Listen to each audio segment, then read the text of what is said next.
Please ensure the loan repayment, will you? While I was at work, an unexpected email popped up. Upon hastily reaching out to him, Greg calmly began to explain, "Oh, sorry about that. I've fallen for someone else and decided to start a new life with her." Furthermore, he revealed his plan to take the luxury car recently purchased in my name with a loan. Despite my attempts to dissuade him, my husband ignored me, abruptly ended the call, and became unreachable. In the end, Greg disappeared with his mistress, leaving behind a substantial debt. As a mother to our 10-year-old son, I never envisioned such an unfair situation.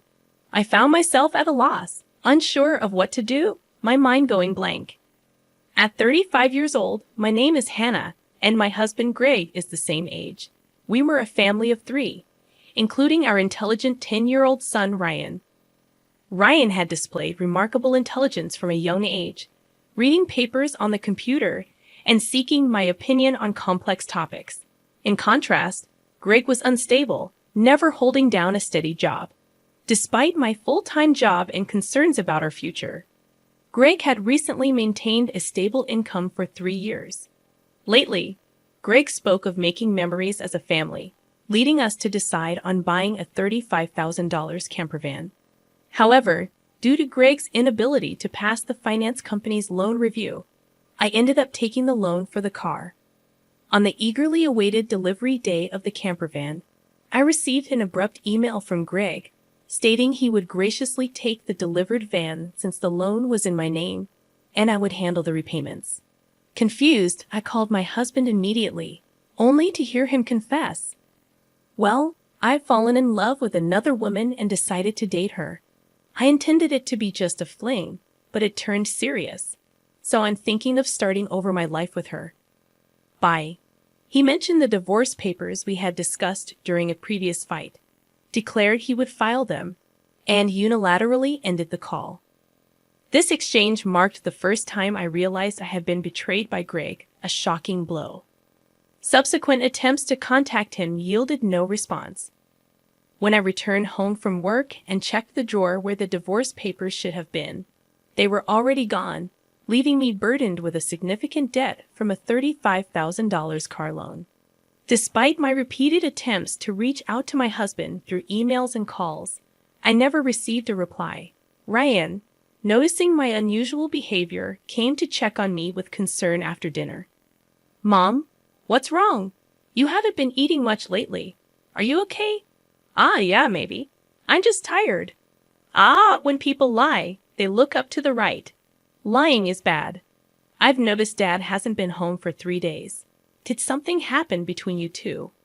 Startled by Ryan's sharp words, I took a deep breath to calm myself. Feeling that I could no longer hide the truth, I decided to tell Ryan everything. "I see. It's just like Dad to do something like that. Aren't you sad?" "No. I kind of understood from how things were going." Ryan, seemingly foreseeing the future, appeared unconcerned about our parents' divorce, but I knew he must feel sad about it in his heart. While silently apologizing to Ryan in my mind, I worked desperately, trying not to think about the dreadful events. However, my body was honest, and gradually my health deteriorated. There was a training session planned at work that day, but I couldn't stand up and ended up squatting down. "Sorry, I can't stand up right now. I need to take a break." I heard my colleagues' voices full of concern, but I couldn't respond and collapsed. When I regained consciousness, I found myself in a hospital room. I received a diagnosis from the doctor that I needed detailed examinations, and I was admitted to the hospital. Hannah thought, "I feel so pathetic. It's supposed to be just emotional stress." Looking at the IV drip in my arm and the white ceiling of the hospital room, tears naturally started to flow. At that moment, Ryan, who is usually calm, rushed into the room with an extremely worried look, prompting me to quickly wipe away my tears. "Mom, what happened? Is it serious? You're not going to die, right?" "Of course not. I wouldn't leave my dear son alone." That's good, really. I was called by the school teacher and told that you were taken to the hospital. I was so shocked. My heart nearly stopped. Ryan is usually mature for his age, but he's still only 10. I felt a strong resolve to get better for his sake, but my condition was worse than I thought, and I was diagnosed with a serious illness. The doctor advised, "You should have surgery as soon as possible. Please make a decision quickly, following the doctor's advice." I underwent surgery, and by the time I was discharged, it had been a month since Greg had left. When I returned home and opened the mailbox, I found a demand letter for the car loan payment. Hannah thought the repayment should have been automatically deducted from my account. In panic, I checked the account balance with my cash card, and the balance, originally $20,000, was now only $33.90. Hannah thought, Greg did this. I want to ask him to return the money, but I can't contact him. What should I do? Since I don't have the camper van, I can't sell it. After Greg left, everything seemed to be going in a bad direction, and my mood sank deeper. Seeing me saddened by my series of misfortunes, Ryan put his hand on my forehead. "You look pale. Are you feeling sick again? You don't seem to have a fever, though." "I'm fine physically, but you see, your father not only took the car, but also all the money we had saved. I can't work yet due to my physical condition. And now we have no money. I'm at a loss." "I see. Then I'll deliver newspapers, and I'll search the internet to see if there's any work I can do." Encouraged by my 10-year-old son, I told myself that it wasn't the time to be down. "Sorry for worrying you. I can't afford to be weak. I'll change my mindset and try to do whatever I can," I said, smiling at him. Ryan also smiled back and then said something unexpected. "Let's plan how to get the car back from Dad." "How can we do that? The camper van is in your name, right?" "Yes, but what about it?" "Then maybe we can?" Ryan suggested an idea that I couldn't even imagine. I had never thought such an idea could exist. "Also, I have no idea where your father is." "Then let's check on my phone." A month ago, once when we went hiking as a family, surprisingly, Ryan, who is usually very reliable, got lost. At that time, we bought a kid's cell phone on Ryan's suggestion and installed a GPS app on it, which both Greg and I could access. With this app, I can see where Dad is in real time, and he's been moving around a lot. "Oh, is that so? But what if we find him, and he just says something vague and escapes again?" As I pondered this, Ryan smiled and made an intriguing suggestion. "Don't worry, I've already taken precautions." "What did you just say?" To my astonishment, Ryan had acted independently while I was in the hospital, achieving something unbelievable. I thought, I can't believe such a smart child came from me. Understanding Ryan's words, I was simply amazed. He had even caught wind of Greg's mistress. "All right, let's teach Dad who betrayed us a lesson." "Okay, let's start the plan right away." Together, my son and I prepared for that moment. Hannah thought, with Ryan by my side, I'm invincible. Bring it on, anywhere, anytime. 3 days later, my phone rang. "Ah, it's me. Please, I need your help." "Oh, who might this be? Don't play dumb." "It's your husband. Obviously, I'm being questioned by the police about you. At this rate, they might ask me to come to the police station voluntarily. Help me out." "Oh, is that so? Just wait a moment then." I immediately went with my son to where Greg was, and to my surprise, it was a forest park near our house where camping was possible. Greg was being questioned by the police in front of his car, looking bewildered. Feeling pathetic, I sighed and told the police we needed to have a talk as a couple and asked them to leave for a while. At that time, Greg seemed uncomfortable being watched by the people around us and urged Ryan and me to get into the car. Inside the car, Greg's mistress was sitting cross-legged, glaring at us, but that was no longer important. "Sorry about that. Thanks for coming. But why did the police suddenly show up at my place? I don't get it." "That's because I filed a report about the missing camper van." "What? Why would you do that?" "It's obvious, isn't it? My car was stolen." Greg, foolishly thinking that actions between spouses can't be criminal, was saying nonsensical things. But the world isn't that naive, you know. You filed for divorce, remember? Forgot? So we are strangers now. And you're driving a stranger's car without permission. That's a crime. Ryan figured all this out. Typical, sharp as ever, that kid. But I didn't steal the car. I just borrowed it for a bit. Oh, is that so? Well, I'd like to use my car now. So could you return it? That would be really helpful. As I reached out my hand, asking Greg to return the keys, he reluctantly handed them over after confirming it was returned. Ryan quietly started talking. Hey, why did you abandon your family and choose to play around with this woman?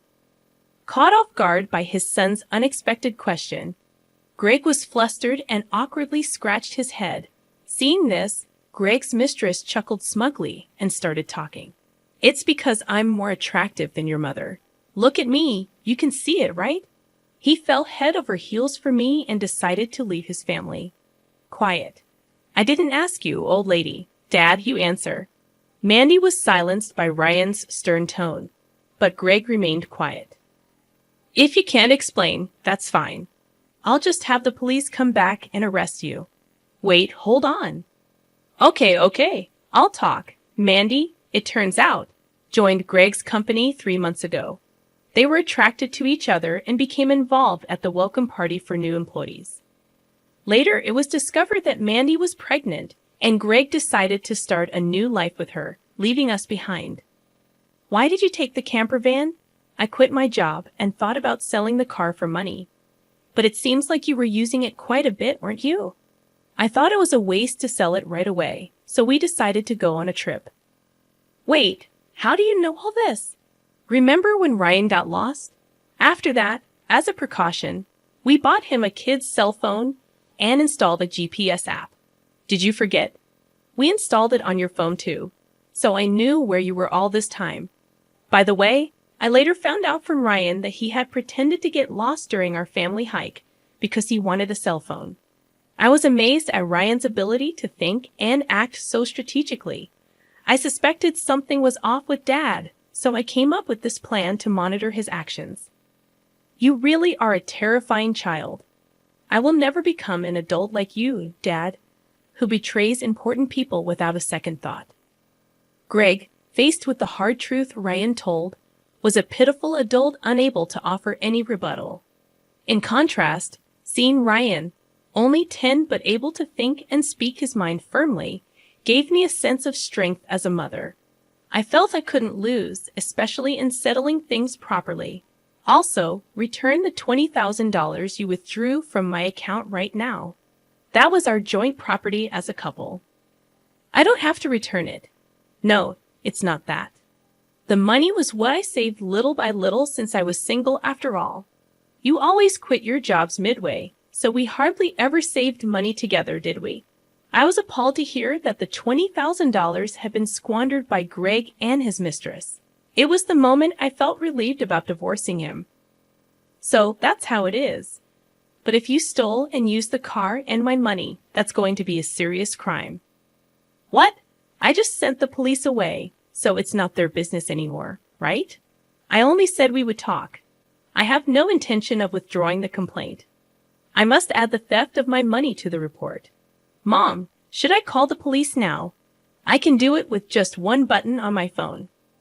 Mandy, Greg's mistress, had been watching our conversation but quickly tried to get out of the camper van. At that moment, she let out a scream that echoed around. The reason was that outside the car door, Mandy's parents were standing there, faces red with anger, about to explode in fury. Startled, she stepped back as her parents yelled at her. I'm sorry. Don't be so angry. But why are you here, Mom and Dad? I called your parents beforehand. What? Why? The truth was, during my hospital stay, Ryan had visited Greg's office and tearfully told them, my dad left the house with a woman we don't know, and my mom collapsed. Seeing Ryan's sorrowful and frail state, the people at Greg's office suspected Mandy, who had left the company with Greg, and gave Ryan her parents' address. Greg and Mandy had been overly friendly at the office, and there were photos showing them together at the welcome party for new employees, looking like a couple.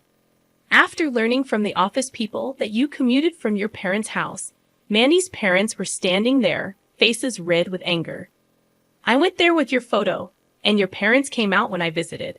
Then I told them everything that had happened. So today, I contacted Mandy's parents and asked them to wait nearby for a while.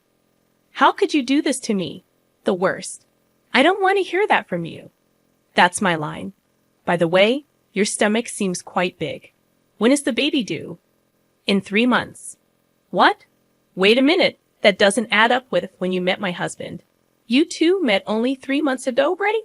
What's going on? It's not time for the baby to be born yet. Greg, hearing this for the first time, stared at Mandy, eyes wide. Wait, what does that mean? Are you stupid? Don't you get it? It takes about 9 months from conception to birth, which means the child she's carrying isn't yours. You're so foolish. What do you mean, Mandy? Have you been deceiving me? Ah, I almost got away with it. Can't help it now that I'm caught. You're so naive. You can't see through lies at all. Really, a fool. Don't mock me.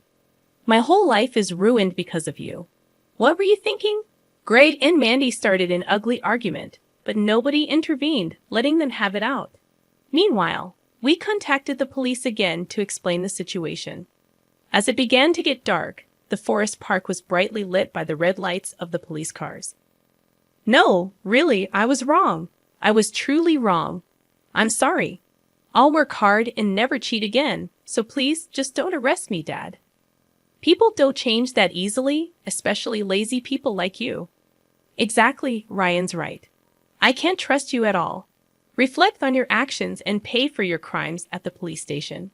If I get arrested, I won't be able to pay back the money. Is that okay with you? I don't mind. Pay me back after you've atoned for your sins. Take your time. Don't worry.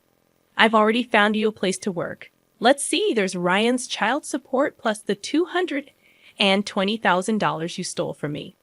I'm not sure how much it will all add up to, but you'll work and pay it all back. I had one last thing to say to Mandy the mistress. You might think you're just an onlooker, but don't forget you're an accomplice to Greg's theft. Be prepared for that. When I told them that Mandy would have to pay if Greg couldn't return the stolen money, she shivered in fear. Mandy asked her parents for help, but they refused, saying, "We disown a daughter who causes trouble for others." Thus, Greg and Mandy were taken away in a police car together. Thanks to Ryan's smart strategy, we were able to punish Greg and his mistress, Mandy. Though they were released from detention soon after, they faced a hefty payment to me. Through a lawyer, I claimed $20,000 in damages. Additionally, I made Greg agree to pay $500 a month in child support for Ryan. I introduced Greg to a subcontracting factory of the company I work for. The support and other charges I claimed from Greg would be deducted from his salary and paid into my account. I also sold the camper van and was freed from the auto loan. Since then, my health has improved remarkably, and I am now energetically committed to my job. Ryan has been actively helping with household chores and errands. I want to keep moving forward strongly so that Ryan can pursue the path he loves without giving up.